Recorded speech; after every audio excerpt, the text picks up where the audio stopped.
Taxes are always a hot issue for voters, and clashes over taxes have been even more explosive on the 2016 campaign trail.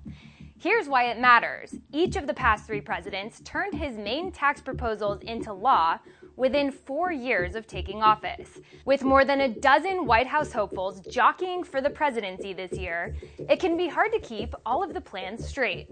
So to help you out, here's a recap of where the top candidates stand on taxes. On the Democratic side, frontrunners Hillary Clinton and Bernie Sanders have both called for higher taxes on businesses and wealthy Americans. If you're rich and if you're a profitable corporation, you are going to start paying your fair share of taxes. I don't think we should be imposing new big programs that are going to raise middle-class families' taxes. Clinton has pledged not to raise taxes on everyone, specifically families that earn less than $250,000 a year. But she has introduced proposals to tax rich families, like a new 4% surcharge on Americans who make more than $5 million a year. Sanders, a self-described socialist, takes tax hikes even farther, proposing to add a 2.2% premium on everyone's income to pay for a single-payer healthcare system. And in addition to the 7 existing tax brackets, Sanders wants to create 4 new tax brackets, with the top rate of 52% applied to those making more than $10 million a year. Both plans, proposed by Sanders and Clinton, would raise tax rates for the highest-earning families to levels the nation hasn't seen for 3 decades. On the opposite end of the spectrum are the Republicans, who have all proposed to lower taxes. But how they do that remains a point of contention. And listen, there's a real difference between Marco's tax plan and mine. I have a pro-family tax code. Taxes too high, wages too high.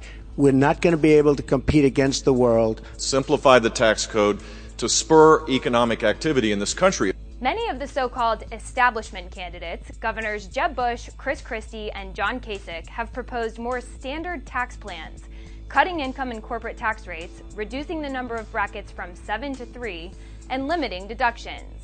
Businessman Donald Trump has proposed to reduce the number of tax brackets from 7 to 4, with the bottom rate of 0% for single filers making less than $25,000 a year.